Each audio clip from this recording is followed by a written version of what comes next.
Hello नमस्कार, मैं सतपाल पांचाल स्वागत करता हूं आपका हमारे यूट्यूब चैनल में और आप देख रहे हैं डिजिटल कंप्यूटर इंस्टीट्यूट। आज के इस वीडियो में, आज के इस लेसन में हम आपको एक्सेल के अंदर यूज़ होने वाले टॉप 10 फार्मूला एंड टिप्स के बारे में जानकारी देंगे जो कि आपकी डेली लाइफ में और एक्सेल इंटरव्यू में काम आने वाले हैं। जी हाँ, यदि आप इस वीडियो को ध्यान से देख लेते हो तो आप अपने एक्सेल की डेली वर्क को इम्प्रूव कर सकते हो। और यदि आप एक्सेल इंटरव्यू के लिए जा रहे हो तो इंटरव्यू से पहले आप इस वीडियो को देख लें, आपका इंटरव्यू ज़रूर क्लियर होगा। तो चलो स्टार्ट करते हैं आज का टॉपिक, जिसमें हम आपको बताएंगे top 10 Excel formula and tips. तो एक्सेल में सबसे पहले टिप्स एंड ट्रिक है हमारे पास, जिसको हम बोलते हैं काउंट। काउंट में हमारे पास 3 फार्मूला होते हैं, काउंट ए, काउंट ब्लैंक और काउंट। अब ये होता क्या है, इसको एक एक करके हम समझ लेते हैं। काउंट, सबसे पहले हमारे पास काउंट ए, काउंटा नहीं है, ये काउंट ए है। काउंट ए का मतलब होता है काउंट ऑल। अब हमारे पास एक डाटा है जो कि आपको समझना पड़ेगा। ये आपका डाटा कैसा भी हो सकता है, ज़रूरी नहीं है आपने इसके अकॉर्डिंग अपना डाटा तैयार करना है। आपको जो भी रिक्वायरमेंट दी गई है डाटा की, वो आप फुलफिल करें, उसके बाद आप अपने फॉर्मूला को अप्लाई करें। ठीक है, सपोज करो ये डाटा है मेरे पास, स्टूडेंट्स हैं, उनके नेम दिए गए हैं, ये उनकी कैटेगरी दी गई है और यहाँ पर उनके कुछ स्कोर दिए गए हैं, एवरेज दी गई है या मार्क्स दिए गए हैं। तो यहाँ पर कुछ बच्चे एब्सेंट भी हैं और कुछ का भी रिजल्ट नहीं आया, जो ब्लैंक दिखाई दे रहा है। तो इनको हमने काउंट करना है। तो हम 3 फार्मूला के द्वारा इसको काउंट कर सकते हैं और हमें पता लग जाएगा कि कौन सा ब्लैंक है, कौन सा एब्सेंट है, या कितने हमारे टोटल बच्चों ने एग्ज़ाम दिया है। ठीक है, सबसे पहले हम काउंट ए का यूज़ करते हैं। तो यहाँ पर लिखेंगे काउंट, COUNT, काउंट ए, और ब्रैकेट स्टार्ट करेंगे, यहाँ पर रेंज। ठीक है, रेंज ये वाली हम सेलेक्ट करेंगे शुरू से लेके आखिरी तक, और ब्रैकेट क्लोज करके एंटर कर देंगे। ठीक है, तो यहाँ पर हमें 15 दिखाई दे रहा है। ठीक है, और अभी मैं पहले फार्मूला लगा लूँ, उसके बाद मैं डिफरेंस बताऊँगा इनमें डिफरेंस क्या है। ठीक है, अभी काउंट ब्लैंक लगा लेते हैं। तो equal to COUNT, count blank. ठीक है, हमने काउंट ब्लैंक लगाया, ब्रैकेट स्टार्ट, वही अगेन हमने रेंज सेलेक्ट करनी है। हमने रेंज को किया सेलेक्ट और यहाँ पर ब्रैकेट क्लोज करके किया एंटर। तो यहाँ पर 2 है, क्यों दिखाई दे रहा है मैं अभी बता रहा हूँ आपको। अगेन हम यहाँ पर लगाते हैं count equal to COUNT, count अब की बार ए नहीं लगाएंगे, ओनली काउंट लगाएंगे। ठीक है, और काउंट इफ भी है, सम इफ भी है, लेकिन अभी वो आगे आएगा, पहले हम काउंट समझ लेते हैं। ओके, फिर अगेन रेंज को सिलेक्ट करना है, जितनी भी आपकी रेंज होगी, और ब्रैकेट क्लोज करके एंटर। ठीक है, अब देखो यहाँ पर काउंट में दिखा रहा है 15, लेकिन हमारे पास जो टोटल स्टूडेंट है वो तो 17 है। यहाँ पर 15 क्यों दिखाई दे रहा है? ठीक है, वो कह रहा है जिन सेल के अंदर कुछ ना कुछ डाटा लिखा हुआ है वो है 15, और जो सेल बिल्कुल ब्लैंक है, जिनके अंदर कुछ है ही नहीं है, वो है 2, यानी 15 और 2 हो गए ना 70। और यहाँ पर काउंट में क्या बता रहा है? देखो काउंट में 11 बता रहा है। अब ये 11 का मतलब क्या है? देखो काउंट में तो वो बताता है जिसमें कोई संख्या लिखी है या कोई लेटर आपका न्यूमेरिक वैल्यू लिखी है या आपकी अल्फ़ाबेटिक वैल्यू लिखी है। जैसे अभी ये 25 को भी काउंट कर रहा है और यहाँ पर ए को भी काउंट कर रहा है। ठीक है, अगर मैं यहाँ पर देखो, मैं इसको हटा देता हूँ, मैं यहाँ पर 0 कर देता हूँ, यहाँ पर मैंने इसको डिलीट ही कर दिया। अभी आप देखना, बाहर क्लिक करूँगा तो क्या होगा, यहाँ पर काउंटिंग में 14 आ गया और ब्लैंक में 3 आ गया, और काउंट में क्या आ गया, 11 आ गया। ठीक है, अब काउंट में 11 क्या आ रहा है? देखो पहले भी 11 था, अभी भी 11 था। ठीक है, अभी भी 11, यानी यहाँ पर काउंट पे कोई इफेक्ट नहीं पड़ा है। यानी काउंट क्या होता है, वो सिर्फ न्यूमेरिक वैल्यू काउंट करता है। काउंट क्या करता है? Numeric value. यदि मैं यहाँ पर एक डिजिट लिख देता हूँ, सपोज करो 25 अगेन लिख दिया मैंने यहाँ पर, तो यहाँ पर 2 हो गया। ठीक है, लेकिन यहाँ पर अभी भी 15 ही है। काउंट में वो वैल्यू बताएगा, काउंट ए में वो वैल्यू बताएगा जिनके अंदर कुछ ना कुछ वैल्यू लिखी हुई है, चाहे वो न्यूमेरिक वैल्यू लिखी हो, चाहे वो कोई अल्फ़ाबेट वैल्यू लिखी हो। वो ब्लैंक को नहीं काउंट करेगा। ब्लैंक को ओनली यहाँ पर काउंट किया जा सकता है, जो कि काउंट ब्लैंक का फॉर्मूला है। ठीक है, और काउंट ए और काउंट में फ़र्क ये होता है, डिफरेंस ये होता है कि काउंट ओनली न्यूमेरिक वैल्यू को काउंट करता है। ठीक है, इसके साथ यहाँ पर मैं एक ट्रिक और सिखा देता हूँ आपको। यदि यहाँ पर आपको एब्सेंट प्रेजेंट करनी है, ठीक है, क्या करना है, एब्सेंट को प्रेजेंट करना है, तो आप इसको एक ट्रिक के द्वारा कर सकते हो। ठीक है, हम यहाँ पर कुछ एडवांस में आपको बताने की कोशिश कर रहे हैं। तो करना क्या है, आपको यहाँ पर इस डाटा को सिलेक्ट करना है। मुझे ये करना है कि जहाँ जहाँ पर ए लिखा हुआ है उसको क्या करना है कि हाईलाइट हो जाए वो।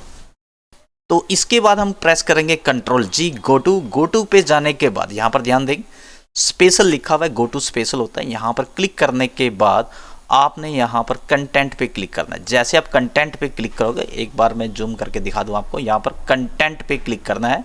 कंटेंट्स पे क्लिक करने के बाद आपने न्यूमेरिक वैल्यू को हटा देना है, ठीक है, और ओके कर देना है। तो यहाँ पर देखो वो वैल्यू सेलेक्ट है जिनके अंदर कोई ना कोई वैल्यू लिखी हुई है, यानी आपने एब्सेंट लिखा हुआ है, तो आप यहाँ पर होम में जाएंगे, यहाँ पर कोई ना कोई हाईलाइटर कर देंगे, तो यहाँ पर मुझे पता लग गया कि ये बच्चे जो हैं ये एब्सेंट है। अगर आपको ब्लैंक काउंट करना है, सपोज करो यहाँ पर एक ब्लैंक ये है और एक ब्लैंक मान लो ये है, ठीक है, इन ब्लैंक को या और भी ऊपर नीचे हो सकते हैं, इनको आप सेलेक्ट करो। अगेन ऐसे ही कंट्रोल जी करेंगे, यहाँ पर स्पेशल पे जाएंगे और यहाँ पर कंटेंट पे जाके सॉरी यहाँ पर ब्लैंक पे आप ब्लैंक पे क्लिक करेंगे, ओके करेंगे, तो ओनली ब्लैंक सेल जो आपके सारे हाईलाइट हो जाएंगे और यहाँ पर आप कोई ना कोई वहाँ पर फिलिंग जो कर सकते हो। जैसे यहाँ से आप मेंशन कर सकते हो, सेम हो गया कि ये जो सेल हैं इनमें बिल्कुल भी डाटा नहीं है, और जहाँ पर येलो दिया गया ये एब्सेंट है, और जो नॉर्मल है वो आपके कंटेंट लिखा हुआ है इनमें, ठीक है। तो ये था हमारा count tips. Next tips and trick है हमारे पास, वो है सम, मैक्स, मिनी और एवरेज, ठीक है। ये आपने कहीं ना कहीं जरूर की होगी और ये जो है आनी भी चाहिए आपको, और ये बहुत ही ज़्यादा आसान है और बहुत ही जगह ये काम आने वाली है, ठीक है। तो यहाँ पर हम करते क्या है, देखो सम का मतलब जरूरी नहीं है जोड़ना ही होता है, सम का मतलब सॉल्यूशन होता है। यहाँ पर आप मल्टीप्लाई, डिवाइड, माइनस और सब्ट्रैक्शन सब कुछ कर सकते हो, ठीक है।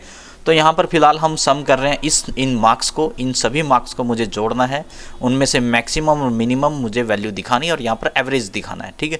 तो इसके लिए क्या करेंगे, यहाँ पर लिखेंगे हम इक्वल टू सम। सम के बाद यहाँ पर देखो नंबर दिया गया है, नंबर में आप 1 बाय 1 नंबर भी ऐड कर सकते हो, लेकिन 1 बाय 1 नंबर तब ऐड करेंगे जब स्मॉल वैल्यू आपके पास।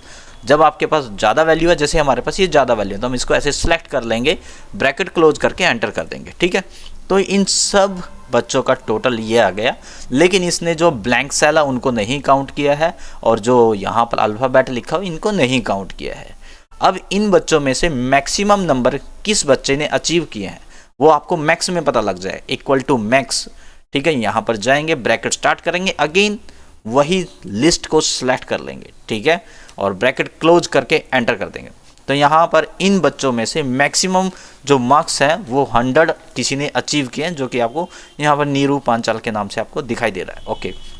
नेक्स्ट है यहाँ पर हमारे पास मिनी। एक्चुअली में मीन होता है, ये आई नहीं होता। मिनिमम मतलब मिनिमम वैल्यू ये फाइंड करता है कि इन बच्चों में से मिनिमम वैल्यू कितनी है। अब कितनी आपको दिख रही है यहाँ पर, तो मुझे सबसे कम जो वैल्यू दिख रही है वो 0 दिख रही है, ठीक है। ब्लैंक को नहीं मिनिमम काउंट करता है, ये 0 को मिनिमम काउंट करता है। मैं अभी आपको दिखाता भी हूँ। इक्वल टू MIN, मिनी लिखना है आपने, मिन लिखना है, ब्रैकेट स्टार्ट, यहाँ पर अगेन वही लिस्ट को सिलेक्ट करेंगे, ब्रैकेट क्लोज करके एंटर करेंगे, ठीक है। यहाँ पर देखो 0 दिखा रहा है, लेकिन अगर 0 की जगह में कोई वैल्यू लिख देता हूँ 7, या इसको डिलीट ही कर देता हूँ, और उसके बाद हम बाहर क्लिक करेंगे, तो जो मिनिमम वैल्यू होगी 15, तो वो दिखाई देने लग जाएगी, ठीक है। अगर मैं इस 15 को इंक्रीज कर देता हूँ, तो यहाँ पर जो इसके बाद कोई मिनिमम वैल्यू होगी जैसे 25, वहाँ पर ये मेंशन करेगा।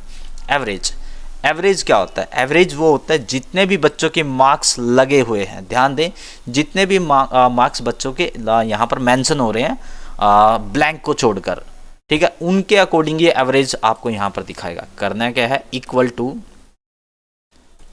एवरेज, ब्रैकेट स्टार्ट, लिस्ट को सिलेक्ट करेंगे जिनकी आपने एवरेज निकालनी है, ब्रैकेट क्लोज करके एंटर कर देंगे, ठीक है।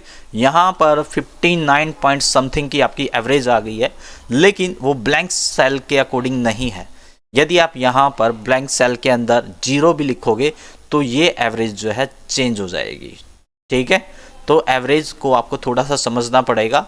जितने भी टोटल नंबर होते हैं उनको मतलब जो इनका टोटल आया होगा, यानी 658, इसको ये नंबर ऑफ सेल से डिवाइड कर देता है एवरेज। अगर आपने इसमें 0 लिख दिया तो एक नंबर और ऐड हो गया, ठीक है। इस वजह से यहाँ पर परसेंटेज कम हो रही है, एवरेज कम हो रही है, ठीक है। इसको थोड़ा आपको समझना होगा, okay. Next tips and trick है जो है हमारे पास, वो है वी लुकअप। वी लुकअप का मतलब क्या है कि हमारे पास कुछ डाटा है और इस टेबल में से मुझे कुछ बच्चों का डाटा यहाँ पर दिखाना है, ठीक है। वो पर्टिकुलरली एक बच्चा भी हो सकता है, 2 बच्चे भी हो सकते हैं, और आपके पास अलग अलग बच्चे भी हो सकते हैं। उन बच्चों का यहाँ पर आपको डाटा दिखाना है, तो आप पहले उन बच्चों को यहाँ पर अलग से मेंशन कर लें या देख लें उनको, जैसा भी आपको ठीक लगता है यहाँ पर कॉपी पेस्ट उनका कर लें आप। ओके, अब हमारे पास ये स्टूडेंट्स हैं, इनको हमने क्या करना है, एक तरह से फाइंड करना है। वी लुकअप का मतलब होता है फाइंड करना, ढूंढना, ठीक है। तो उसको और ये बहुत ही इंपॉर्टेंट फॉर्मूला है, आपको हर हालत में आना चाहिए वी लुकअप। तो करना क्या है, यहाँ पर लगाएंगे इक्वल और वी लुकअप, वी लुक और अप, ठीक है। वी लुकअप ब्रैकेट स्टार्ट करेंगे यहाँ पर। देखो लुकअप वैल्यू जो आप ढूंढ रहे हो उस वैल्यू को आपने क्लिक करना है। हमने मनीष अरोरा को ढूंढना है, यहाँ पर क्लिक करेंगे। यहाँ पर तो अगर ध्यान दे रहे हो आप, यहाँ लिखा हुआ है टेबल एरे, तो यहाँ पर कोमा लगाएंगे। टेबल एरे वो होती है जो जिस डाटा में से आपको फाइंड करना है। अक्सर बच्चे वी लुकअप में यही गलती करते हैं, टेबल की सिलेक्शन गलत दे देते हैं। देखो जो आप यहाँ पर फाइंड कर रहे हो सिलेक्शन वहाँ से स्टार्ट करनी है। अगर मैं क्लास से मैं यहाँ पर आर्ट्स डालता तो मुझे यहाँ से सिलेक्शन देनी होती। अब मैं नेम से नेम मुझे फाइंड करना है, तो मैं ये वाली सिलेक्शन नहीं करूँगा, ये वाली सिलेक्शन गलत है, ठीक है। ऐसे नहीं करना है आपको। कैसे करना है मैं बता रहा हूँ, नेम से सिलेक्ट करना है। आप यहाँ से भी कर सकते हो और आप ऊपर से भी कर सकते हो, लेकिन आपको सीरियल नंबर या इसके आगे कोई आईडी, रोल नंबर कुछ भी है वो नहीं सिलेक्ट करना है। ओके, फिर कोमा लगाएंगे। फिर कॉलम इंडेक्स नंबर का मतलब ये होता है कि किस सेल का डाटा आपको फाइंड करना है। मान लो मुझे यहाँ पर एवरेज या जो मार्क्स लिए हैं इन्होंने वो फाइंड करना है, या यहाँ पर मुझे उसकी क्लास फाइंड करनी है, तो उसका कॉलम नंबर हमने यहाँ पर डालना है। तो कॉलम नंबर क्या होता है, जैसे स्टूडेंट नेम 1, क्लास 2, एवरेज 3, तो मुझे एवरेज निकालनी है तो यहाँ पर मैं 3 लिखूँगा। ओके, उसके बाद कोमा लगाएंगे। यहाँ क्या कह रहा है कि भाई जो मैचिंग है वो कैसी होनी चाहिए, एग्जैक्ट मैच होनी चाहिए या आपकी थोड़ा बहुत चल जाएगी। तो यहाँ पर आप 0 करना है, एग्जैक्ट मैच करनी है आपने, ठीक है। और उसके बाद ब्रैकेट क्लोज करके आपने एंटर कर देना है, ठीक है। तो यहाँ पर जो मनीष है वो अब्सेंट है। कहाँ है मनीष, ये रहा मनीषा, सॉरी मनीष नहीं है, मनीषा है ये। ओके, और यहाँ पर हम स्क्रॉल डाउन करेंगे इसको, और यहाँ पर सारी एब्सेंट आ गया। ये मुकेश कहाँ है, मुकेश ये रहा, ये भी एब्सेंट है। और दिनेश के नंबर आए, हमने तो सारे एब्सेंट ले ली। चलो एक नंबर हम यहाँ पर लिख देते हैं। सपोज करो मैंने यहाँ लिख दिया रवि कुमार, देखते हैं फाइंड करता भी है कि नहीं। हमने लिखा रवि कुमार, ठीक है। बाहर क्लिक करते हैं तो रवि कुमार के 48 मार्क्स हैं। रवि कुमार कहाँ है, ये रहा, ठीक है। तो आप ऐसे फाइंड कर सकते हो, कैसे, वी लुकअप से, ठीक है। तो जितनी भी आपकी वैल्यू है वो आपको यहाँ पर दिखाई दे रही है। ये रहा आपका दिनेश जो कि आपको यहाँ पर दिखाई दे रहा है। ओके, तो ये था हमारा वी लुकअप। नेक्स्ट जो टिप्स एंड ट्रिक है वो हमारे पास ड्रॉप डाउन लिस्ट। ये जो है अधिकतर वी लुकअप के साथ ही इसका कॉम्बिनेशन बनता है ड्रॉप डाउन लिस्ट का। ये बहुत ही परफेक्ट लगती है जब आप वी लुकअप के साथ इसको यूज करते हो, ठीक है। लेकिन पहले ड्रॉप डाउन लिस्ट हम बनाना सीख लेते हैं, उसके बाद वी लुकअप में पे मैं आपको इसको अप्लाई करके दिखाऊंगा। करना क्या है, यहाँ पर आपने लगाना है और उसके लिए आपको डाटा वैलिडेशन डाटा में जाना पड़ेगा। डाटा पे चले गए आप, डाटा पे जाने के बाद यहाँ पर एक ऑप्शन होता है हमारे पास डाटा वैलिडेशन। अगर आपको दिखाई दे रहा है तो यहाँ पर आप देख सकते हो डाटा वैलिडेशन।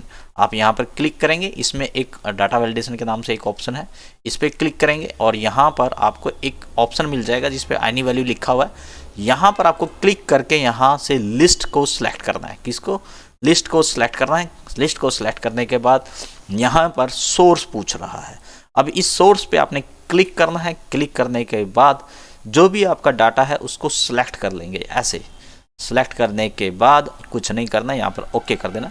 तो यहाँ पर एक थोड़ा सा अजीब यहाँ पर सिंबल आपको दिखाई देने लग जाएगा और इस सिंबल पे जैसे आप क्लिक करोगे उन स्टूडेंट्स के नेम यहाँ पर आपको शो होने लग जाएंगे। तो इनमें से आप कोई सा भी सिलेक्ट कर सकते हो। अब मैं यहाँ पर वी लुकअप आपको लगा के दिखा देता हूँ। अब आपको ये सही समझ में आएगा कि वी लुकअप का यूज़ कैसे होता है। ओके, अगेन हम वी लुकअप लगाते हैं। इक्वल टू वी, 2 बार हो गया हमारा वी लुकअप, वी लुकअप, ठीक है।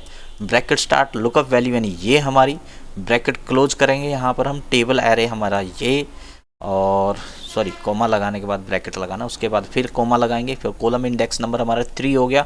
यहाँ पर ब्रैकेट क्लोज करके कोमा लगा के 0 और यहाँ पर ब्रैकेट क्लोज करके एंटर, ठीक है।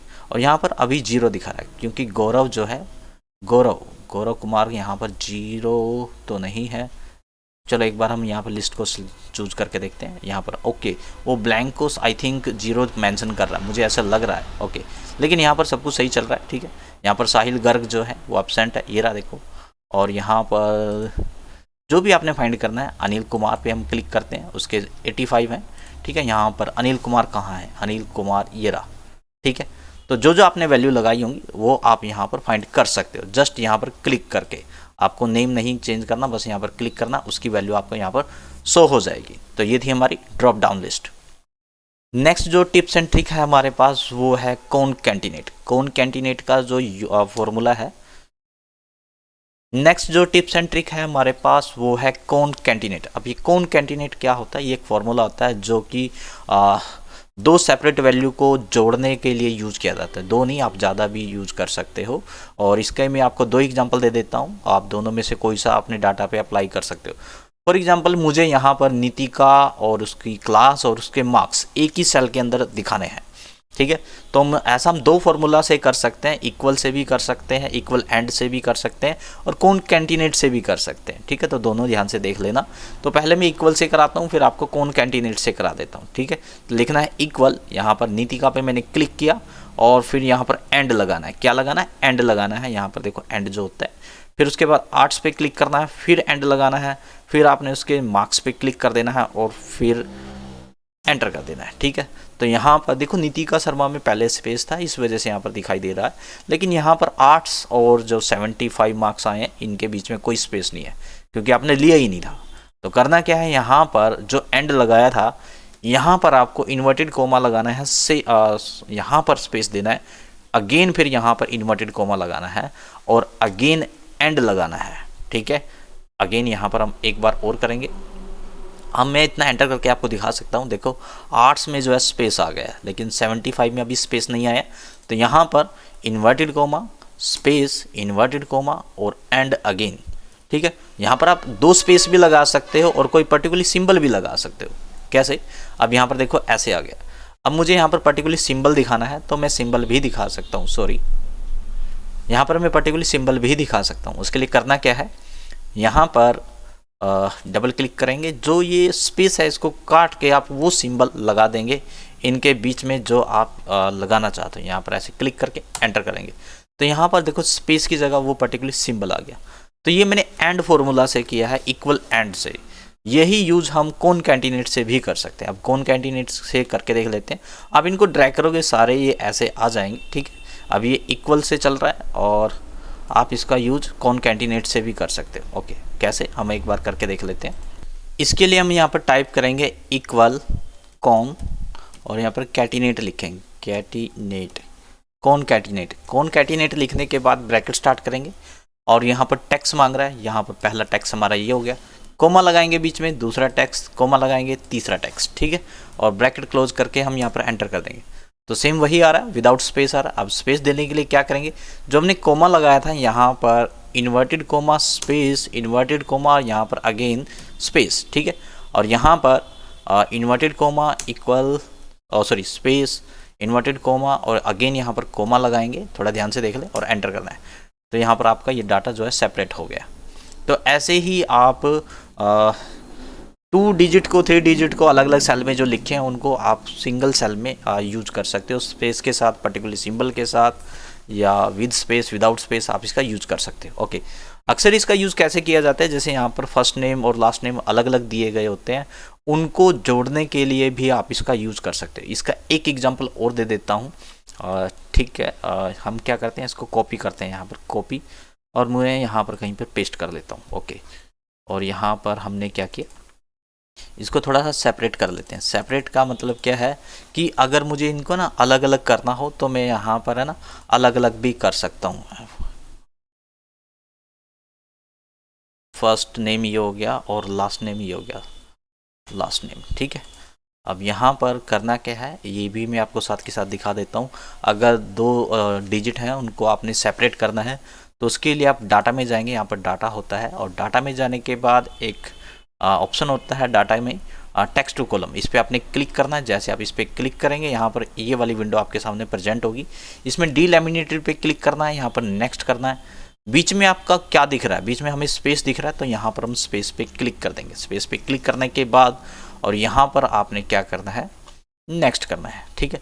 नेक्स्ट पे क्लिक करने के बाद देखो यहाँ पर डेस्टिनेशन एक फोल्डर दिया गया, सॉरी लोकेशन दी गई, इसको काट देना है आपने, वरना आपका ये रिप्लेस हो जाएगा। आपने ये वाली डेस्टिनेशन यहाँ पर दे देनी है, ठीक है, जहाँ पर आप लेना चाहते हो, ठीक है। और ओके करेंगे, यहाँ पर फिनिश। ठीक है, तो आप देखोगे यहाँ पर आपका जो सेपरेट आ गया, मतलब अलग अलग सेल के अंदर जो फर्स्ट नेम और लास्ट नेम है जो वो आ गए हैं। ठीक है, अब ऐसे मुझे इनको सेम सेल में लेना है, तो मैं कौन कैंटिनेट का या इक्वल एंड का फॉर्मूला यूज करके इनका यूज कर सकता हूँ। तो आशा करता हूँ कि ये चीज़ आपको समझ में आ गई होगी। नेक्स्ट टिप्स जो है हमारे पास वो है काउंट इफ़। अब ये काउंट इफ़ क्या होता है? काउंट इफ़ का मतलब क्या होता है, आपके यहाँ पर प्रोडक्ट दिए गए हैं या कोई पर्टिकुलर फील्ड दी गई है, उसमें वो प्रोडक्ट, वो संख्या या वो पर्टिकुलर नेम कितनी बार आया हुआ है। ठीक है, यहाँ पर आपके प्रोडक्ट भी हो सकते हैं, वो प्रोडक्ट कितने टाइम उस टेबल के अंदर लिखा हुआ है, इसे हम काउंट इफ बोलते हैं। जैसे मैं जानना चाहता हूँ कि आर्ट्स के बच्चे कितने हैं, कॉमर्स के कितने हैं, मेडिकल के कितने हैं, नॉन मेडिकल के कितने हैं, तो इसके लिए मुझे काउंट इफ का फॉर्मूला यूज़ करना होगा। तो करना क्या है, ध्यान से देखें। यहाँ पर आप लिखेंगे equal to count, COUNT count, और यहाँ पर इफ़ ब्रैकेट स्टार्ट, यहाँ पर रेंज। रेंज आपको पहले सेलेक्ट करनी पड़ेगी, हमारी ये होगी रेंज। ठीक है, रेंज सेलेक्ट करने के बाद एक बात ध्यान देनी होगी, यहाँ पर आपको F4 प्रेस करना होगा इन सेल को लॉक करने के लिए। ये ज़रूरी है, नहीं करोगे तो आपका थोड़ा डाटा अजीब काउंट होके आएगा। उसके लिए कोमा लगाएंगे। कोमा लगाने के बाद क्राइटेरिया मांग रहा है। क्राइटेरिया यानी ढूंढना किसको है, यानी इसको जोड़ना किसको है, इसको। ठीक है, तो यहाँ पर ब्रैकेट क्लोज करके एंटर कर देंगे। तो आर्ट्स के स्टूडेंट जो है 5 हैं। इसके बाद इसको ड्रैग कर देंगे। ड्रैग करने के बाद हमें पता लगेगा कि सभी संख्याएं जो हैं वो 4 है। मेडिकल के भी 4 दिख रहे हैं मुझे, नॉन मेडिकल के सारे 4 हैं। ठीक है, हाँ 4 है। एक बार टोटल देख लेते हैं ना, और ये 4 ये 12 हो गए, 12 और 5 17, और यहाँ पर टोटल देखो 17, बिल्कुल सही है। तो आप ऐसे अपने प्रोडक्ट को या पर्टिकुलर कैटेगरी को काउंट कर सकते हो। ठीक है, तो ये था हमारा formula count if. Next tips है हमारे पास सम इफ़। अब ये सम इफ़ क्या होता है, इसमें हम क्या करते हैं, जो भी आर्ट्स के स्टूडेंट्स हैं जो हमारे, उन्होंने कितने मार्क्स अचीव किए हैं, कॉमर्स के ने कितने किए, मेडिकल ने कितने किए, ऐसे हम पर्टिकुलरली कैटेगरी वाइज हम संख्या को या अपने प्रोडक्ट को काउंट करना चाहते हैं या रेंज को काउंट करना चाहते हैं, तो उसके लिए सम इफ़ यूज़ होगा। तो करना क्या है, equal to sum if. Sum if और काउंट इफ़ ये दोनों सिमिलर हैं, थोड़ा सा डिफरेंस है। इसमें भी क्राइटेरिया मांगेगा। क्राइटेरिया हमारा ये होगा, ठीक है, ब्रैकेट स्टार्ट करने के बाद सॉरी यहाँ पर रेंज मांग रहा है। क्या मांग रहा है, रेंज। पहले रेंज लगेगी हमारी, रेंज के बाद कोमा लगेगा, कोमा के बाद क्राइटेरिया आर्ट्स है।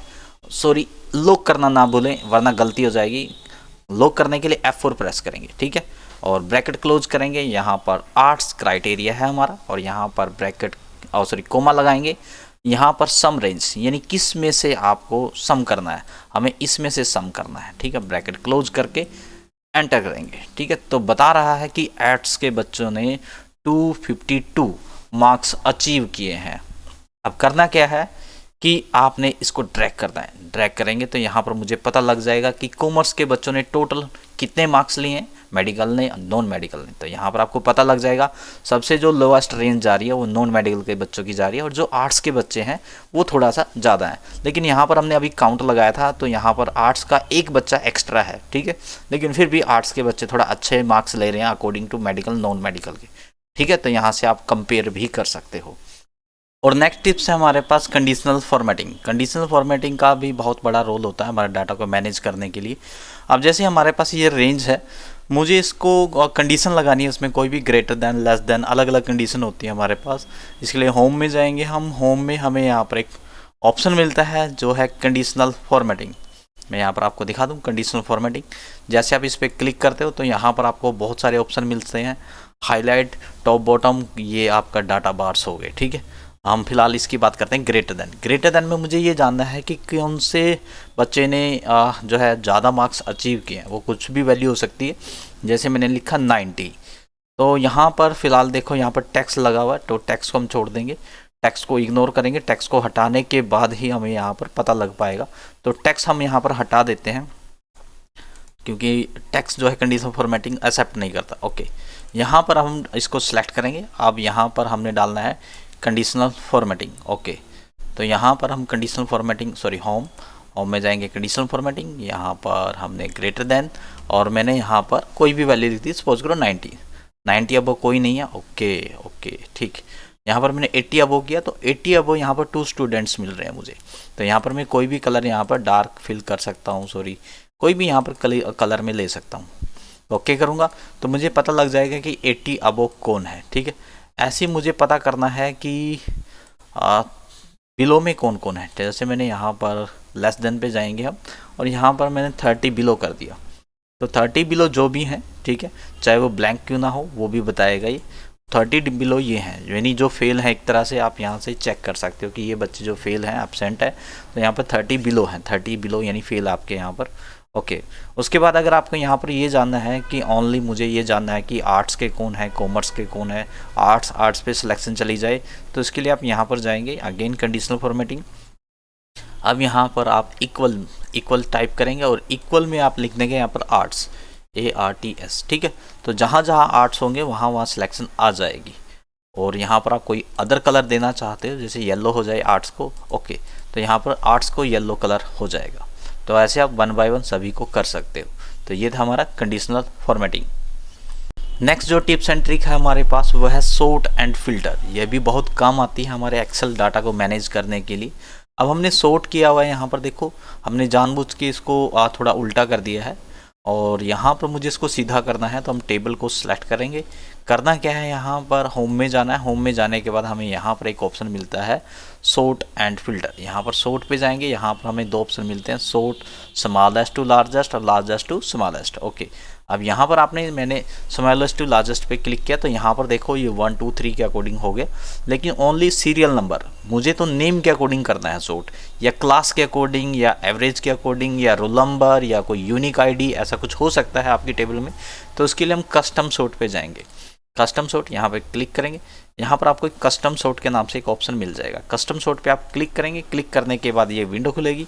यहाँ पर आपसे पूछता है आपको किसके अकॉर्डिंग सॉर्ट करना है, स्टूडेंट नेम, क्लास, एवरेज। मुझे स्टूडेंट नेम के अकॉर्डिंग करना है। ओके, उसके बाद आप यहाँ पर देखोगे वो पूछेगा A to Z या कुछ ऐसा, ठीक है। तो A to Z रखते हैं हम, और यहाँ सॉरी स्टूडेंट नेम यहाँ पर A to Z और करते हैं यहाँ पर ओके।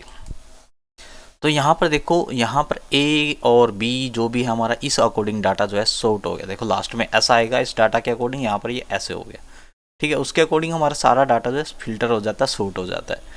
अब मुझे यहाँ पर ऐसा भी हो सकता है कि ओनली क्लास के अकॉर्डिंग सॉर्ट करना है, ठीक है।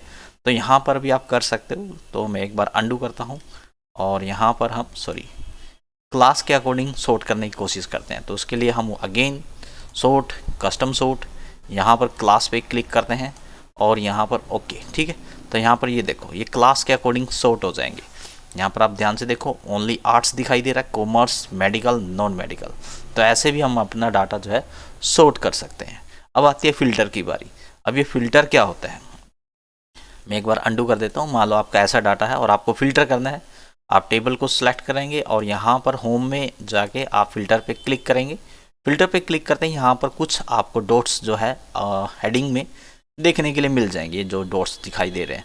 अब जैसे आप यहाँ पर क्लिक करते तो यहाँ पर आपको कुछ डाटा दिखाई देता है। यहाँ पर देखो ये आपकी आईडी या सीरियल नंबर वो हो सकते हैं। यहाँ से स्क्रॉल करके भी आप चेक कर सकते हो, सभी आए हुए। ऐसे आप यहाँ पर नेम पे भी चेक कर सकते हो, ये आपके नेम पे भी आएंगे, बिल्कुल यहाँ पर नेम पे भी शो हो रहा है। अब मुझे पर्टिकुलरली 1 बच्चा, 2 बच्चा, या यहाँ पर सिलेक्ट ऑल हटा देना। जिन पे भी आप क्लिक करोगे वही आपको प्रेजेंट होंगे, यहाँ पर वही आपको दिखाई देंगे। यानी इन बच्चों को आपने फिल्टर कर दिया, ये सिर्फ यही दिखाई दे रहे हैं। जो अदर स्टूडेंट्स हैं वो डिलीट नहीं हुए, वो ओनली हाइड हुए हैं। उसको वापस लाने के लिए आप यहाँ पर जाएंगे, या क्लियर कर देंगे, या होम में जाके भी आप क्लियर कर सकते हो, या सिलेक्ट ऑल भी कर सकते हो। अब ऐसे ही मुझे यहाँ पर, अब यहाँ पर देखो सभी बच्चों का नाम आ रहा था, लेकिन अब जब हम यहाँ पर क्लिक करेंगे तो मुझे ओनली 4 जो ऑप्शन यहाँ पर दिखाई दे रहे हैं, क्योंकि 4 हमारी कैटेगरी है यहाँ पर। तो ओनली मुझे आर्ट्स के बच्चों को ही देखना है, ठीक है। तो मैं जैसे ओके करूँगा तो यहाँ पर मुझे ओनली आर्ट्स के बच्चे ही दिखाई देंगे, या मुझे कॉमर्स के बच्चे देखने हैं तो हम यहाँ पर ओनली कॉमर्स पे क्लिक करेंगे, ये जो भी आप देखना चाहते हो। तो ये था हमारा सॉर्ट एंड फिल्टर। जो नेक्स्ट टिप्स है हमारे पास वो है इफ़ फार्मूला। इफ़ फार्मूला बहुत इंपॉर्टेंट है, ये आपको भी हर हालत में आना चाहिए। यदि आपको एक्सेल में जॉब चाहिए तो आप इसको अपने डाटा के अकॉर्डिंग अलग अलग तरीके से अप्लाई कर सकते हो। मैं फॉर एग्जांपल यहाँ पर एक डाटा पे आपको अप्लाई करके दिखा रहा हूँ, इसको आप अपने हिसाब से मैनेज कर लेना अपने डाटा पे। मेरे पास ये डाटा है और मुझे ये दिखाना है कि जो बच्चा पास है, पास का मतलब मान लो 40 या वो जो भी आपकी कैटेगरी है उसके अकॉर्डिंग जो आपको दिखाना है वो पास में हो जाए, या जो 40 बिलो है वो फेल हो जाए, या वहाँ पर दोबारा से एग्ज़ाम री टेस्ट कुछ ऐसा लिखा जाए। एक बार समझते हैं, आप थोड़ा ध्यान से देखना। इक्वल टू इफ़ लगना है, इफ़ लॉजिक होता है, ये आपका लॉजिक टेक्स्ट किस पे लगाना है, इस पे लगाना है, यानी इस वाले सेल के सभी पे लगाना है आपने। कोमा लगाएंगे, कोमा के बाद वैल्यू पूछ रहा है, ठीक है, सॉरी यहाँ पर अभी कोमा नहीं लगेगा। लॉजिक टेक्स्ट के बाद आपको यहाँ पर कंडीशन लगानी है। कंडीशन क्या है भाई, आप इक्वल और ग्रेटर देन, भाई अगर ये जो है हमारा E3, ठीक है, E3 लिखा ना, ये अगर बड़ा है मतलब 40 से, तो कोमा आएगा यहाँ पर। अब वैल्यू का मतलब क्या कि आप क्या दिखाना चाहते हैं, आप इन्वर्टेड कोमा स्टार्ट होगा, ये बात ध्यान रख लेने। और यहाँ पर आप लिख दो पास, आप लिख दो यहाँ पर गुड, आप यहाँ पर कुछ और लिख सकते हो जो भी आप लिखना चाहते हो, ठीक है। और इन्वर्टेड कोमा क्लोज, यहाँ पर आपने यहाँ पर दे दिया कोमा, अगेन इफ़ आएगा, ये बात ध्यान रख लेना। कोमा के बाद अगेन इफ़ आएगा। अक्सर ये बताया नहीं जाता, लेकिन अगर आपको ढंग से लगाना है, सही वैल्यू देखनी है, तो आपको अगेन इफ़ लगाना पड़ेगा। ओके, ब्रैकेट स्टार्ट, क्योंकि यहाँ पर अभी हमने ये तो बता दिया कि भाई 40 से ऊपर होगा तो क्या होगा, लेकिन अगर 40 से नीचे होगा तो क्या होना चाहिए। अगेन हम इस लॉजिक टेक्स्ट पे क्लिक करेंगे। अब की बार यहाँ पर हम इसको लेस देन कर देंगे 40, ठीक है। और यहाँ पर हमने यहाँ पर कोमा लगाना है, और अगेन इन्वर्टेड कोमा, और यहाँ पर आपको अब आप फेल लिख सकते हो, यहाँ पर आप फेल लिख सकते हो, फेल भी आ जाएगा। आप यहाँ पर री टेस्ट लिख सकते हो, और यहाँ पर री टेस्ट या री एग्ज़ाम भी लिखा जाएगा। जो आप यहाँ पर देना चाहते हो वो चीज़ आपके यहाँ पर मेंशन हो जाएगी, ठीक है। और जितनी बार इफ़ लगाया उतनी बार ब्रैकेट आप क्लोज करके देख सकते हो। और मैं आपको बता दूं, यहाँ पर ओनली आपको एक बेसिक जानकारी दी जा रही है इफ़ फॉर्मूला के बारे में, या जितने भी यहाँ पर आपको मैंने वी लुकअप या कंडीशनल फॉर्मेटिंग दिखाया। यदि आपको डिटेल में जानना है तो इसके लिए आप वीडियो के डिस्क्रिप्शन में बहुत सारे लिंक होंगे, आप वहाँ पर जाके देख सकते हो। तो हम करते हैं यहाँ पर एंटर करने के बाद यहाँ पर हमें जो है डाटा मिल गया, गुड। अब यहाँ पर इसको स्क्रॉल डाउन करते हैं। जैसे हम स्क्रॉल डाउन करते हैं तो यहाँ पर देखो कई जगह गुड लिखा हुआ है, कई जगह री एग्ज़ाम लिखा हुआ है, क्योंकि ये बच्चा जो है फेल है, 25 मार्क्स के में फेल है, इसने दिया ही नहीं, ये भी फेल है। तो यहाँ पर इस प्रकार आप जो है इफ़ का फॉर्मूला यूज कर सकते हो। तो आज मैंने आपको 10 टिप्स एंड ट्रिक बताए हैं एक्सेल के रिगार्डिंग, जिनको आप यूज करके आप अपने एक्सेल के वर्क को फास्ट कर सकते हो और आप अपने जॉब इंटरव्यू को क्लियर कर सकते हो। मैं एक बार वापस से फिर बता दूं, इस वीडियो में जो भी हमने टिप्स एंड ट्रिक आपको दिखाई है ये सिर्फ एक बेसिक झलक है, ओनली बेसिक इन्फॉर्मेशन है। यदि आपको एडवांस में और सही तरीके से इन सभी 1 बाय 1 टिप्स को सीखना है तो हमारे चैनल पे इन टिप्स के रिगार्डिंग, इन फार्मूला के रिगार्डिंग बहुत सारी वीडियो बनी हुई है, आप उनको विजिट करके चेक कर सकते हो। तो आज मैंने आपको सिखाया एक्सेल के अंदर टॉप 10 टिप्स एंड ट्रिक। आशा करता हूं कि इन टिप्स एंड ट्रिक्स को समझकर आप अपने एक्सेल के वर्क को इम्प्रूव करोगे और आज की वीडियो से आपको कुछ अच्छी नॉलेज मिली होगी। यदि आज की वीडियो अच्छी लगी है तो वीडियो को लाइक करें, हो सके तो हमारे चैनल को भी सब्सक्राइब करें। आज की वीडियो में इतना ही, मिलते हैं किसी और वीडियो में। थैंक यू, धन्यवाद।